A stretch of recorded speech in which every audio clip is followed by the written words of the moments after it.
little bit of a complicated daf with the halachas of tumah v'tahara.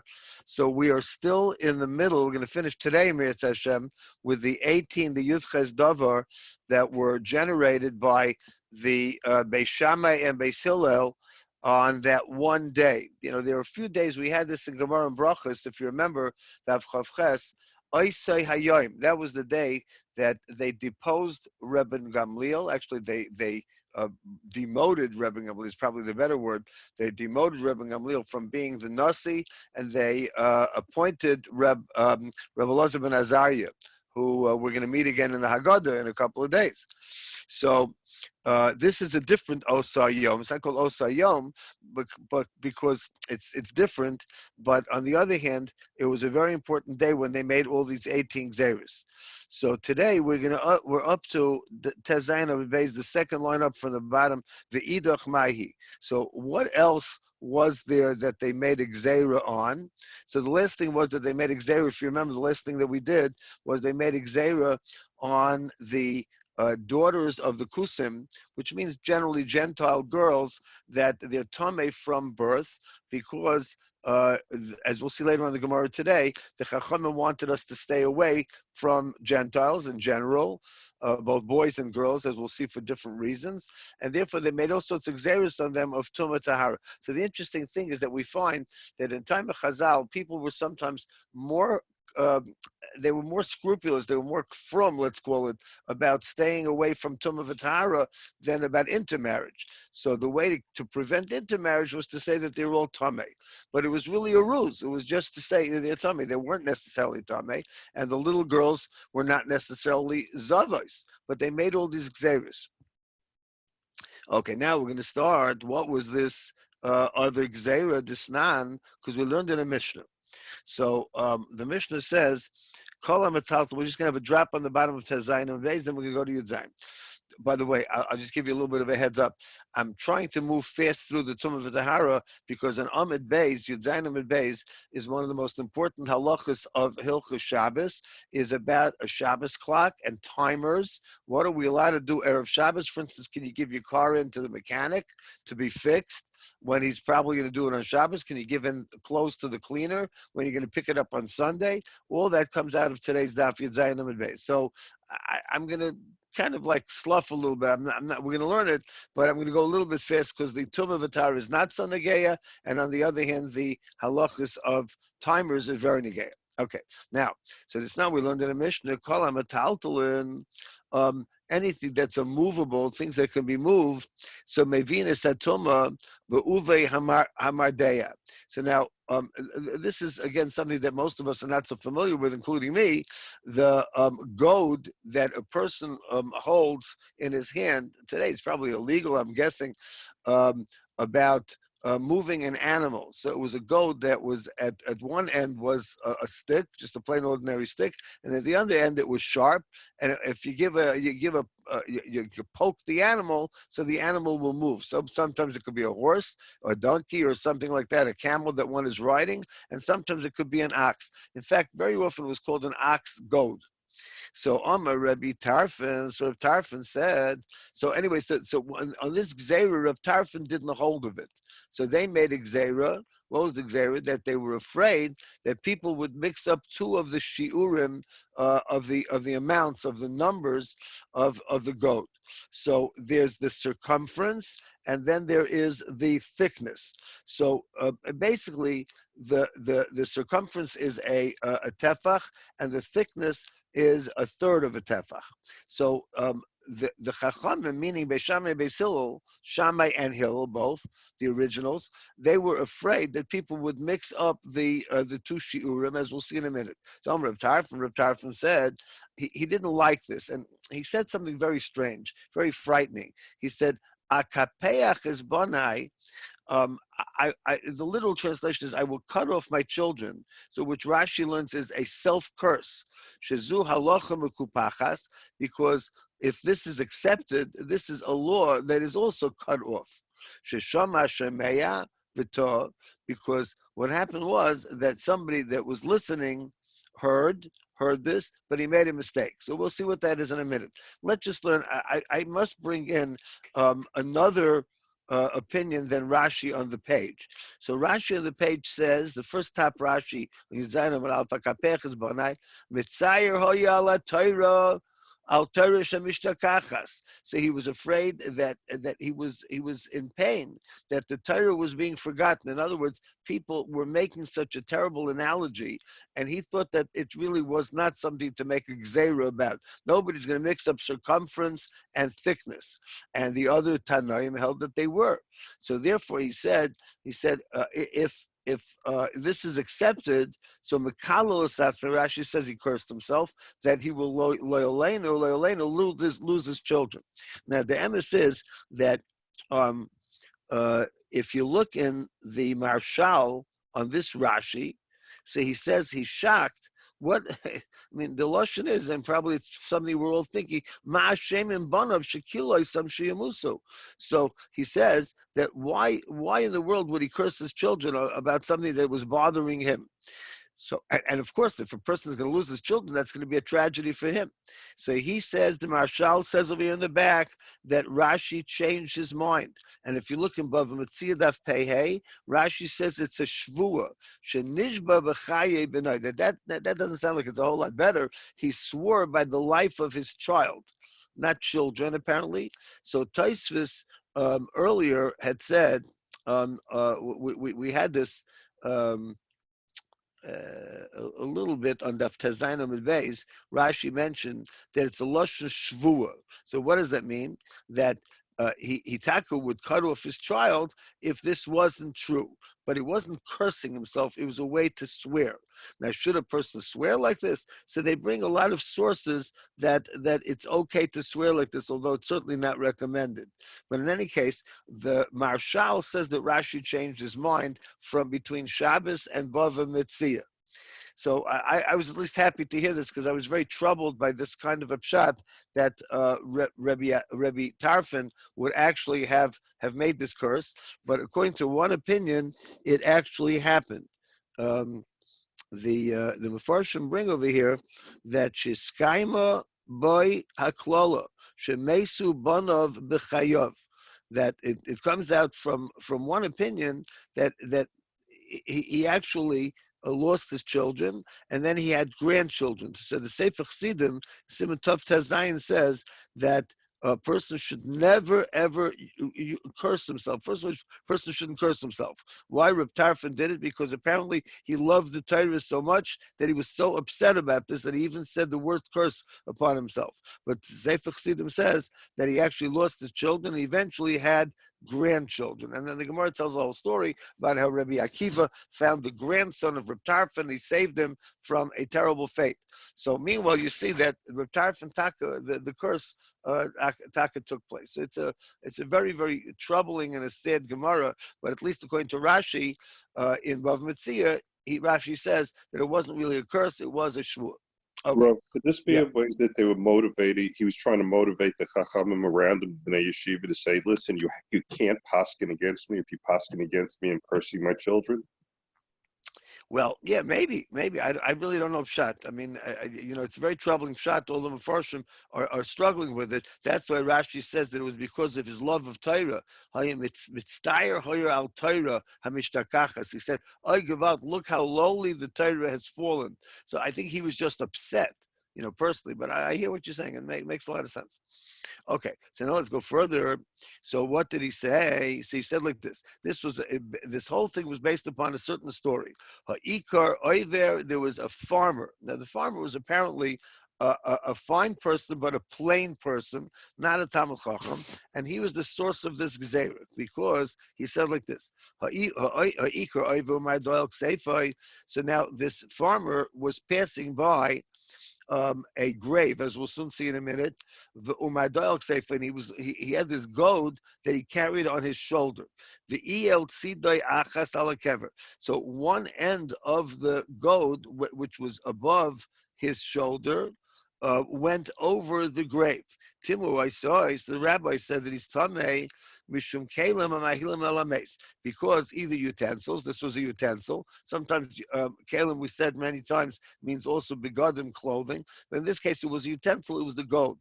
Since the gold was over the grave, so the gold transmitted to him the corpse tumah. So Rabbi Akiva said, Ani asaken, I'm going to fix this. So the words of the Chachamim should stand. That all the metalton, anything that's movable, for instance, this gold was movable, can cause tumah to be brought upon a person that carries them. So they have to have the thickness of a gold. So Rashi and the other Mefarshim say that the goat had a circumference of a tefach, so therefore its width was approximately a third of a tefach, using like the law basically of pi. So it was round, and the circumference was a tefach, and therefore the width was a third of a tefach. So when it comes to tumah, almost all the halachas have a tefach, a minimum of a tefach. So he said like this. So Rabbi Akiva said he wanted to sort of save this problem that Rabbi Tarfon was referring to. So he said that that the thickness of a gold will cause the tumah to come upon them. And the tumah upon themselves will happen whatever, if it's thick or if it's thin. But on other people, the peiseach tefach, when they have a width of one tefach. So in other words, we go back to this halacha of a tefach. So now the Gemara says, so how much was the size? So when they spoke about the gold, these golds did not have the thickness of a tefach. However, but it did have the circumference of a tefach. The gazru, so this was the gzeira. The gazru, this was what the gzeira that the chacham held of, and Reb Tarfon didn't. They made gzeira like keifa mishum avya, because since the thickness, it had the circumference of a tefach, but it didn't have the thickness of a tefach. So they made a gzeira on the circumference because of the thickness. So Gemara asks, or Reb Tarfon, the Amra Kapech is Banai, when he made this either shvua, let's call it a shvua on himself, because this is a law that's cut off, and he didn't hold of the gzeira. So Batzulahu, so he doesn't have Yotches Dover. We said that this is not number 18. We still have a few more, but it's one of the 18. According to Rav Tarfon, there isn't 18. So how do you get 18 according to Rav Tarfon? So Rav Nachman Bar Yitzchak, so that's why he had the one about the daughters. So by B'yayim, that day, this is another by B'yayim, as I mentioned earlier, that very day, Gazru, they made a gzeira about the Yudches Davar. Now, Uveidach, now what about the other one about, we said that sometimes a person forgets his kalim and they get filled up with water, with rain, etc. So Avalak Reb Meir, he agrees with Reb Meir. So now what's the pshat? So Rashi says that over here, that if you hold like Reb Meir, that was before on Tezayin on the Bais, that was the 10th of the 18th. So Rabbi Yossi had disagreed. So now we said that the Gemara over here is saying is that Reb Tarfon also disagrees with the 11th. So he adds the case of the daughters of the Kusim, that they were tamei from birth. So now the Gemara says that Reb Tarfon, who uses the daughter of the Kusim as the 11th, he can't use it as the 10th. So it seems that he has to agree with Reb Meir about the Caleb. So now we're finished with that. V'idach, what's the next one? So we'll come back to this when we discuss the Gemara. Now we had this a little bit yesterday. If somebody is harvesting grapes for the wine press, so Shammai Omahuksha. So Shammai says that when he's harvesting, so the chances are that some of the water is going to fall, the grape juice over here is going to fall on other grapes, and it's going to make them mukhshul kabel tuma, so they're all tamei, because after all they got wet. Hillel says they didn't become susceptible to tumah. Why? Because he really doesn't want to lose the grape juice. So Amalei Hillel Shammai. Hillel said to Shammai. Again, this is not Bais Shammai and Bais Hillel. This is Hillel and Shammai. Shammai's going to make a bracha. Amen. So why do you hold that when you do the harvesting that we're worried about tumah, vein moiskin betara. But on the other hand, when you're harvesting olives, it seems this to be the same thing. In one case, you're harvesting olives, you're not worried about this gzeira, and about when you're harvesting grapes, you're worried that they're going to spill a little bit of grape juice. Why aren't you worried that they're going to spill a little bit of olive oil? The olive oil is also one of the shiva mashkim, one of the 7 beverages that if you use them to get something wet, it's mukhshul kabel tuma, it's not susceptible. So Amalei, so Shammai said, Im takniteni. This whole Gemara is full of these interesting little conversations. If you get me angry, goizrani tuma falamasika. So you're bothering me. I'm going to make a gzeira on this also. Now, what happened over here? Something amazing happened. They stuck a sword in the Beis HaMedrash. There's only 2 times, I think, when this happened. This was the other one. So Amru, they said, Hanichnas yikanes. Whoever wants to come in can come in. But nobody can go out. A little bit like our situation these days, right? Hillel kafuf. So now Hillel, who was a big tzaddik, if you remember, Hillel was a very soft person. So even though Hillel had the majority generally against Shammai, and he disagreed with Shammai in many things, but that day he was very submissive to Shammai. Yisrael, that day was so bad to Klal Yisrael, ki yom shenasa by ego. So why when the ego happened?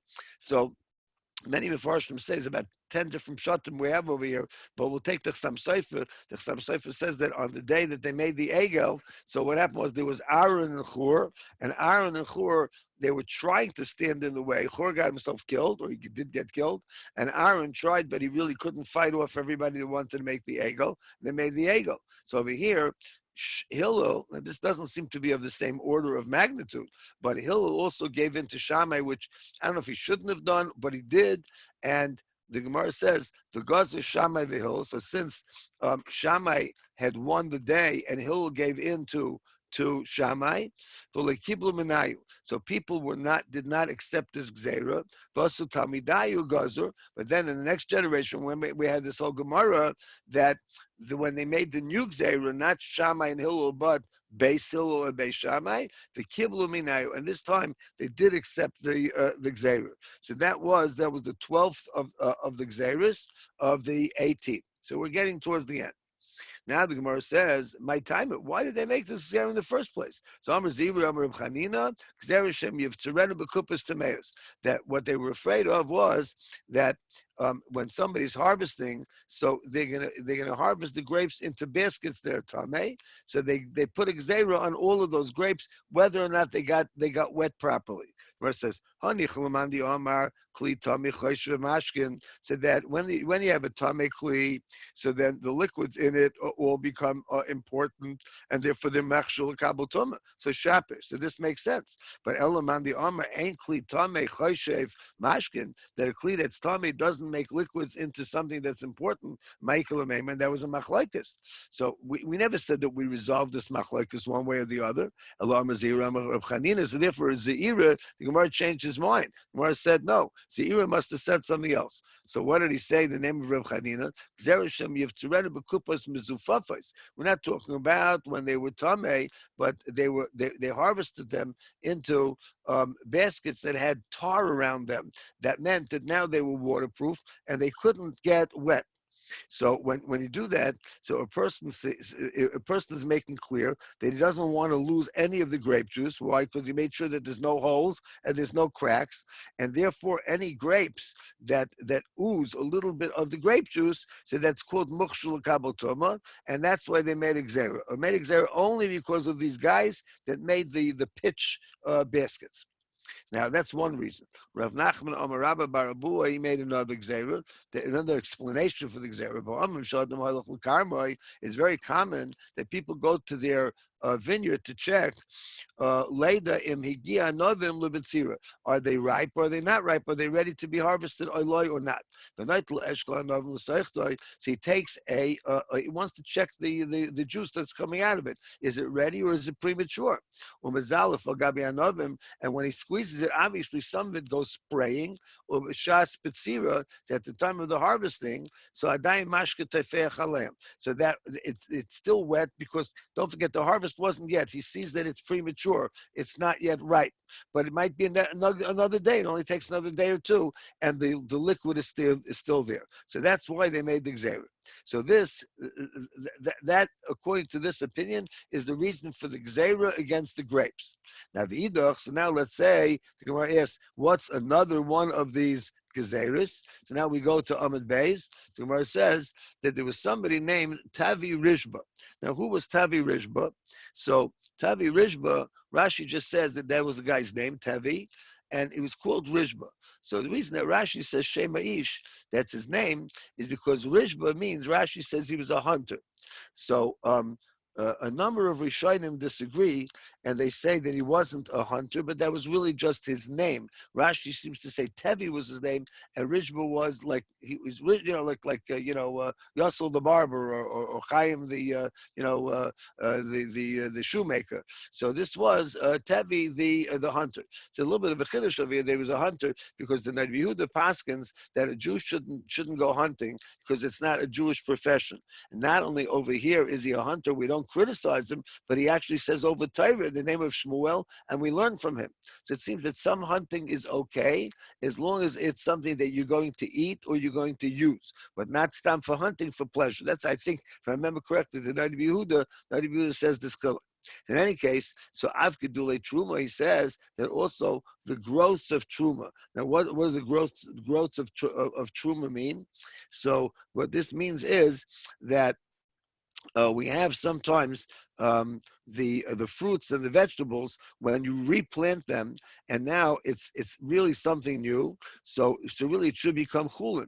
But the Chachamim made a gzeira that Gedulei Truma. It's in fact one of the famous svarim. It's called the Gedulei Truma. It's one of the Rishonim. That the Gedulei Truma, those things that were replanted, they also take on the halacha of Truma.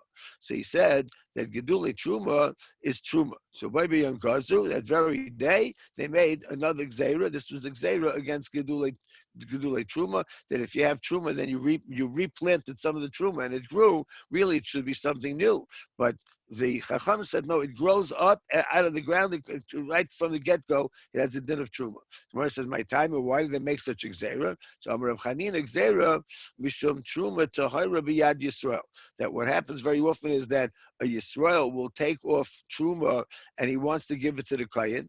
But on the other hand, if he's going to be very stingy, so what can he do? So he doesn't want to give the Kayin a whole big Truma. So what he does is he replants it and it grows from the ground and now it's okay. So the Chacham said, no. You can never lose the title and the definition of Truma.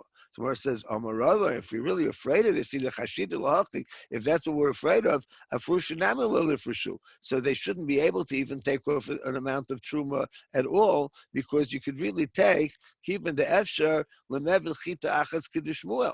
So Shmuel had said that you don't really have to take off a whole large amount. You just take off one little kernel of wheat and you yaitze it. Since the guy didn't do this, so he took off a lot. So you see, he's not stingy. This is not a guy that we're worried about that he's going to try to steal and undercut the kayin.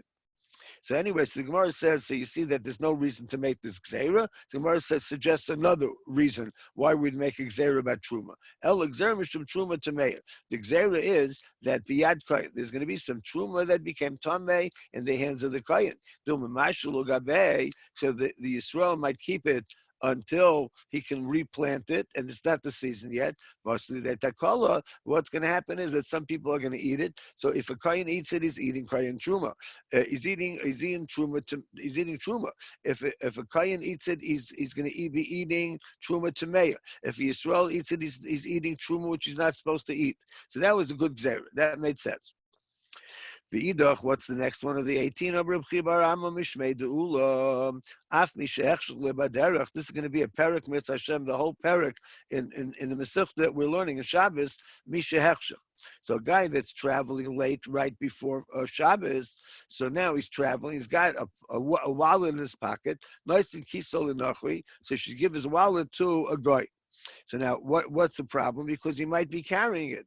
So even though generally you're not allowed to, as we'll soon see, tell a guy on Erev Shabbos to to do something for you on Shabbos. That's Amira La'akum Shvus. See, it's an Issa D'Rabbanan. But on the other, we're afraid he's got a lot of money in his pocket. So if he can't give it to a guy, he is going to literally carry it. That's our Gzeira. That's what we're afraid of. So that's called Avshimi She'ech Shloi Baderech, Plasikisol Enachri. By B'Yom Gazru, so now over here they made the Gzeira. So what was the Gzeira? The Gzeira was over here the opposite of all the other Gzeiras. This Gzeira was a kula. Over here they were Mekel. So all the other Gzeiras were Chumras. This Gzeira seems to be a kula. It's a very unusual Gzeira. V'idach, what's another one? So Amar Bali, again, unusual names. Amar Avimi Sam Visor. So he said the name of Avimi from Sam Visor, that Piton. Now this we're going to get into Mitzvah Hashem tomorrow, the next couple of days. The Gzeir against Pasakum, that's the bread of a goy, the Shamnon and the oil of a goy, the Yenon and their wine. That's mostly what we have today is Yayin Nesech. That seems to be a separate gzeira of their daughters, about not marrying their daughters, but we'll see in a minute. So, Kulan, so all of these, Mishmana Asa Davahain. So these were all from the 18th. So, what exactly is this gzeira? So these four, apparently, the way the Gemara learns, according to Rashi, is they're all considered to be one gzeira. Now later on, the Gemara is going to separate them a little bit, and that's number 15 of the 18. So now the Gemara is going to give a little bit of a review. Hanichal Reb Meir. So all this works out according to Reb Meir that now we're up to the 9 that we had before, and now we come up to number 15, but Ella Rabbi Yaisi shifter haven't. So that's going to bring us to 18. But according to Rabbi Yaisi, there's only 17 because Rabbi Yaisi doesn't hold of one of these. So now, what did he disagree with? If you remember about the forgotten Kalim.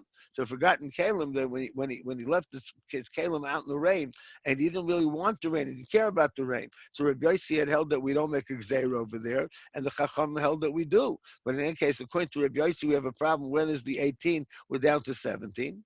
So my answer is no, there's another gzeira that we missed. Ikahod Rav Acha bar Ada. There's Rav Acha bar Ada gzeira. Rav Acha bar Ada, Rav Yitzchak, Gazru al Piton Mishum Shamnon. They made a gzeira on their bread because of the oil. Val Shamnon Mishum Yenon, and on their oil because of the wine. So what does this mean? That these were extra gezeiras, and they weren't all lumped into one. So we're going to take one extra. We're going to still see which one. Where it says al piton mishum shamnon. So when we're making zera on the bread because of their oil, ma'ul made the shemen mipas. Why is oil worse than bread? So in other words, what are we saying is that it sounds like that oil should be more of a gzeira, and then the bread we're going to make a gzeira because so why is one better or worse than the other? So Gemara says, no, that's not what it means. Ella gazo pitam v'shamna mishum yayin. All the other gzeiras came because of yayin nesach, but the main gzeira was on yayin, and because of that, we made a gzeira, a decree against their bread and against their oil. So now the Gemara goes on about Yenim Mishum B'nai saying. So what else did Rav Acha say? That we made a gzera on the wine because of their daughters. B'nai say Mishum Dover Acher, and because of their daughters because of something else. What was the something else? Avodah Zara. Dover Acher Mishum Dover Acher. Now the Gemara says something very cryptic. And the other thing, which we didn't want to say the word, we said Avodah Zara because of something else. What is the something else? Where it says My Dover Acher. What is that something else? Rav Nachman bar Yitzchak Gazol Tinik Nachri Shemitame Biziva. That's when they made the gzeira on a little boy, no matter what, even if it was just born, because of what we're afraid. Tinik Yisrael Rugel Etzlai, because we were afraid that the Jewish children Jewish boys in this case, are going to play with the Goyish boys. B'mishkav Zachar, and apparently even in those days, sodomy or homosexuality, whatever, today there's also nice names, gay, but in those days that we knew that was a big avera deraisa, and they made gzeira. But see, hachal Rameir nami tishori have it. According to Rameir now, so it comes out that there are 19, because if you're going to make another gzeira, so even Rameir only had 18 before, now he's got 19. So Gemara answers,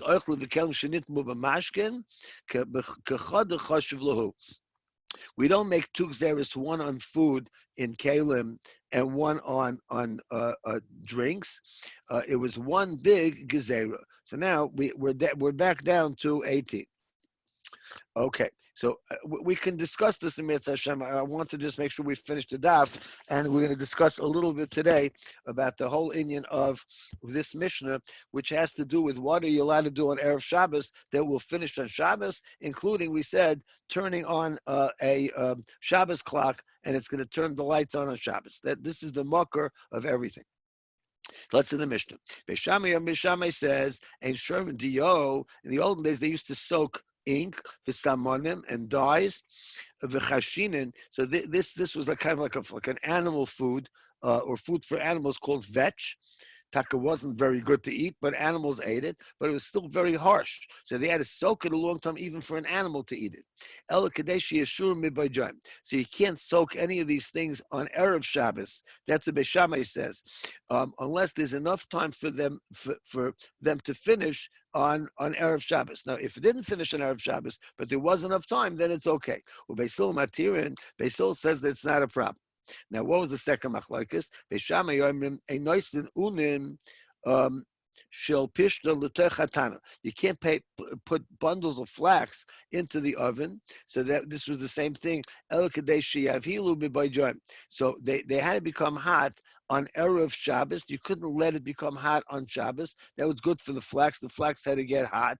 But said similar yoyer, and you also can't put the wool into the dyer's vat. That means that it's going to become dyed. El kadesh yiklu to iron unless there's enough time for the color to be absorbed, at least in part. At least let's say you're making something red, it'll look red already, even though you might want it to be more red. Well, Beisil Matir and Beisil says as long as you did everything Erev Shabbos, you don't have to worry about what's happening on Shabbos. The third machlokes is Beishamai Yomrim and person mitzudas chayev oifos v'dogim. You can't put out various types of traps for animals or for birds or for fish. El kadesh yotzudum mibayjom, unless there's enough time for all these things to be trapped before Shabbos. Well, Beisil Matir again. Beisil hold that you don't have to worry at all about what you're doing on Erev Shabbos. You only have to worry about Shabbos. What's the fourth machlokes? I want to try to finish the Mishnah also because the Mishnah goes a little bit into Yud Ches. So this is also going to be Negeya, a little bit what's coming up, the Mechiras Chametz. You'll hear more about it later on, believe that today. The Mechiras Chametz forms for this year will be a little bit different because of the whole matzav. You can't sell something to a guy on Friday. Especially, we're going to talk about Beis Shammai holds if it's chal on Shabbos. In other words, they says, well, I still want to use this horse a whole day Friday, and then Shabbos, Saturday, it's yours. So it's going to be chal on Shabbos. And you're not allowed to load his animal with him on Erev Shabbos, and you can't load him up. Like let's say you want him to carry something for you. You can't load him up on Erev Shabbos, unless he's only taking it like across the street. He's going to be able to be finished before Shabbos, because otherwise he's doing a malacha for you on Shabbos, and you started it on Erev Shabbos. There's no problem at all with any of these. Now, Beishamai says, you can't give hides to a tanner, a guy. This is what's negated by us, to give your clothing into the cleaners on Erev Shabbos. There has to be enough time that they're going to do it on Friday. And by the way, again, for today, I'm just going to add, in our days, let's say you're not going to pick it up until Sunday afternoon. So now the problem is a lot of our cleaners, they do not actually clean on Sunday. They'll just keep it for you, and it'll be on the line already, and you can just pick it up. So that's not good enough. Then there has to be like this Mishnah said over here. This we do paskin like, even though we don't paskin like Beis Shammai, but we paskin like this, that you're not allowed to give it in, because then you're manipulating the guy into doing something for you on Shabbos. But Beis Shammai says over here that there has to be enough time on Erev Shabbos. So we hold that, let's say Matzi Shabbos, let's say they want to come in on Matzi Shabbos, you're not stopping them. They can open up. But let's say you're going to pick it up, let's say when Shabbos is over about like 6, 7 o'clock, and the cleaners are still open, you want to pick it up. So there has to be, if you gave it to them Friday, right before Shabbos, you were rushing, you gave it in, and there's no other time that they could clean it by Shabbos, then we still hold that it's us. So we have to discuss about this Mitzvah Hashem over the next couple of days. Over Kulon, and in all these cases, Bais and Matirin. Bais say that it's mutter. Let's just finish up on Yud Chesom and Aleph a little bit. So it's mutter. So what was the word before Hashemesh? So it's good enough as long as the sun hasn't gone down yet. Amar Shimon Gamliel, our household, in other words, it seems like they passed like Beis Shammai in the house of Rabbi Shimon Gamliel. Nice to Kli Lavan, if they were. I'm not sure. We'll have to get into the difference between colored and white tomorrow, Mitzvah Hashem. But they used to give their white shirts into the laundry. Shabbos. They had a very big chumrah. They didn't give it in unless there was 3 days before Shabbos. Vishavin elu ve'elu and Beis Shammai Beis Hillel agree. Shetoinu kares Beis Abad ve'iguli agas. You can, they used to have these big beams on the olive press that it automatically crushed the olives, and the other plank was a circular thing. So also that was used for grapes. So even though the oil and the juice is going to be pressed on Shabbos, so this was mutter. So over here, even Beis Shammai allowed it. So what's the difference? Because Beis Shammai holds that there's a thing called shvisas kelim. Shvisas kelim means you're mechuyev to do shvisas kelim. That means that your kelim should rest on Shabbos. Now, this is where we get into also the issue of having a Shabbos clock. If we would pass like Beis Shammai, nobody would have Shabbos clocks, because the Shabbos clock means that there's something functioning on Shabbos. So, for instance, according to Shammai, it seems that you can't even have an electric light working the whole Shabbos because it's working. We all Shvisas Kalim, and the reason that you can do this is because it's not a Dairaisa. But Beis Shammai says that if you're giving something in on Friday and it's going to be used on Shabbos, so then you're being over on Shvisas Kalim. So let's just take a couple of minutes, and I just need to discuss something for tomorrow's schedule. But first, let's just take a moment to discuss this issue of Shabbos clocks, etc. So, in the Mishnah is machlokes Beis Shammai Beis Hillel about putting out the traps. So there's a sefer called Torah Lishma, contemporary, very very big place of Rabbi Kehillas. So he writes, "Shalachar yesh lumish zesenu had to lasas ma'aser b'erev Shabbos amanash shetiyasim malacha gemura b'Shabbos." So for here you see that if you don't hold like Beis Shammai, so you can do something on Friday that will be finished on Shabbos. But he says that you're still not allowed to make a kinyan on Erev Shabbos in this way. And he brings a raya from the Nemuki Yosef, not here, but in Bava Kama, in the sugya of Eisha Mishum Chitzav. If everybody remembers in Daf Bais in Shabbos, but it really began on Daf Yud. So I'm just saying the Nemuki Yosef is earlier. So yes, according to Rabbi Yochanan, but the emphasis is that mostly it's Daf Bais. Anyway, yes, according to Rabbi Yochanan, that the Eisha Mishum Chitzav, Shaila is by a malacha that fire, for instance, is you're not allowed to obviously light a fire and hurt somebody. Forgetting about killing right now. So if you light a fire and it goes and damages somebody, so that we hold it, it's Eisha Mishum Chitzav. That's as if you shot him with an arrow, or Eisha Mishum Mamayna. That's Reish Lakish. Rabbi Yochanan holds it's because of Eish of fire is because of arrows. It's like it's your own action. And Reish Lakish holds that Eish Mishmamayna, it's like your behemoth. So in any case, we pass like Rabbi Yochanan. So the Muki Yosef in Bava Kama asked a very famous question, that how come we're allowed, the women are allowed to light candles on Erev Shabbos? Isn't it as if on Shabbos your malacha is going on Shabbos, so you caused it on Shabbos? So his teretz basically is that that when you shot the arrow, let's say you shot an arrow on Erev Shabbos, even though it's going on Shabbos, so everything happened at the moment that you shot it. So the same thing is with the Shabbos clock, he says. And then I just want to give you one of the earliest Shabbos clocks was the Shalom Meshav, almost 200 years ago. He writes, "Kli shoish shenasa michadosh." It was a new thing. Veker. he was talking about what? An alarm clock. And apparently, it also turned on a light. So he was the biggest paisik in the 1800s, the Shalom Eshev, Rabbi Yosef Shalom Nathanson, the Levuva Rav, and he writes that he's matir based upon that in the Mukhi Yosef, that whatever you did was, it didn't happen on Shabbos, you didn't do anything on Shabbos, you did everything on Erev Shabbos. So is the Maram Shikol, like that, etc. Even the Chazon Ish, who's usually Machmer, says that it's mutter, and Reb Moshe also says, the Shevet HaLevi, everybody allows it. However, Reb Moshe added one thing, and this we'll discuss tomorrow a little bit more. Reb Moshe held and holds, because, Shmuel Chai Bezdin Akayim, the Gedol Yisrael are always alive up in Shemayim. So Reb Moshe held that you can only use a Shabbos clock, a timer, for lights. You can't use it for anything else, because Reb Moshe apparently made his own gzeira. He held that this is what he writes in the Tshuva, a number of Tshuvas. But the first one, he was very sharp. He said that what's going to happen in the future is people will have timers for everything, and they can conduct their whole business automatically, which is Mamish was predicting in the 1930s when he wrote that Tshuva, what's going to happen like 50, 60, 70 years later. So he said that people are going to go to their business, a factory, everything is automated. They're just going to check, is everything working, etc. Meanwhile, he's not going to be Shomer Shabbos. He's not going to go to davening, like us these days, we don't go to shul. They're also, or they'll go to shul in the morning, they don't go to work. He's going to say, I'm not doing any malacha. So he made a gzeira that you can't do anything but lights. And then they started asking about, what about setting the heat and the air conditioning, etc. He said no.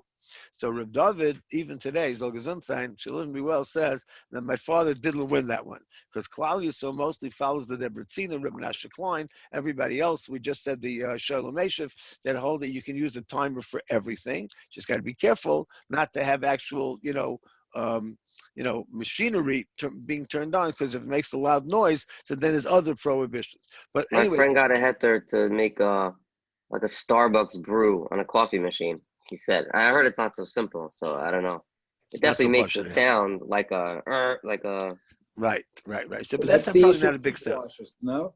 Yeah, dishwashers also, because they're very loud. They kind of that the latest generation of dishwashers are very, very, very soft and very, very silent almost. And you could have it go on, let's say, an hour after your meal, and you'll put everything in. Everybody's away from the table already, and you don't even hear it. But for instance, let's say vacuum cleaners, they have today these things that you can set them on a timer, and it runs around the room, and it cleans the room. That's still very loud, but probably I think most places would say that's what's Zelusa de Shabbos. It's not respectful to Shabbos. I think so. So, but we'll discuss. It's also not respectful to your guests. Yeah, that too. And it goes onto the table and starts hitting the guy. Yeah, well, I was once, I used to give a shiur in some, rich guy's house, and the first time I'm feeling like something by my feet, and then all of a sudden it comes out from under the table, this huge, what do they call it? A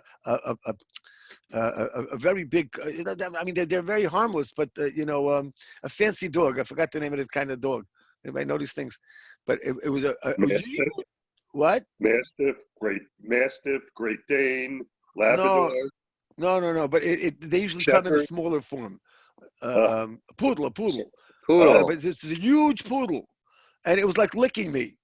I said, excuse me, and this graduate was a shiur for women. I said, I don't really mind. I don't think it's going to bite me, but it's a little bit hard to concentrate on a morale, when this thing is licking my leg, So, but that's what that Yitzi's talking about. These things that crawl around, that they're machines. Anyway, so it would be mutter other than the other gzeres. So Rabbi said, tomorrow morning I have a problem. I can't give it at this time. Can we just do it one day in the afternoon? I think it's just going to be one day. I apologize because of the whole matzav. So we have some issues. Do we do night or tomorrow? I'm tomorrow. Okay, tonight I'm having my 8:15 shiur on Haggadah. So tonight's not. I mean, tonight's not good, but tomorrow night I could do it at some other time or in the afternoon. What's good for people? I think night is better because people are not working, but maybe 8:15 tomorrow night. Does that work for everybody? That's okay for me. Yeah, that works. 8:15. Okay, Okay. so just tomorrow. We'll take it one day at a time. But I think for tomorrow, 8:15 p.m. Okay, not the morning. Tomorrow night, 8:15. Please don't tune in over here. But we will learn Bli Neder 8:15 p.m. And Bli Neder, that's tomorrow is Tuesday. Wednesday we should be back to the regular 7:15 Bli Neder. Morning. What's the word on the 9 o'clock Monday night shiur? We're not doing that anymore these days. So the problem is I don't think everybody has the dirshu, and so I was thinking I'm sending out Something's something better than later nothing, no? on. What you want to do? Something's better than nothing. Yeah, all right, fine. I mean, if everybody probably has at least a Mishnah Berurah, so at least that part we could go through together inside, and maybe the other part outside. All right, fine. So maybe let's do Mishnah. I mean, I might do just Hilchos Pesach. That's what it should be at this point, no? Okay, very good. So 8:15 it will be Mirz Hashem Haggadah, 9 o'clock Hilchos Pesach. We'll send it out in Mirz Hashem and during the day. Okay. The Rav wanted to say something about Mechiras Chametz. Yeah, so I'm also sending out about Mechiras Chametz. We will do Mechiras Chametz. It's going to be done like this. We're going to send out the forms. I'm going to ask everybody to send back the forms. Either you don't have to sign it. There's no signature necessary. But I'm going to ask everybody to call me and to appoint me as a shliach. And then I will do the whole Mechiras Chametz through a shliach. Okay, I'm going to be the shliach, but in the form, it always says, by the way, every year, they appoint me or my shliach. So usually I do it myself. This year I can't do it myself, so I'm going to do it through a shliach. And but the Mechiras Chametz will be regular, almost exactly the way it is usually. But I just need you to appoint me, Mirz Hashem, verbally. Even if we don't talk, you can just do it on the phone and leave me a message. That's good enough lahalacha. Rabbi, and if I'm a Bachar, it's better that I finish a Masechta or listen to one over Zoom, or it makes no difference. It's better definitely if you finish a Masechta yourself, but you can do it by Zoom. Wow. Which one should I finish? Shabbos, do Shabbos. Yeah, sure. Yeah. How about doing? You can do the Tamid, which is 8 blot.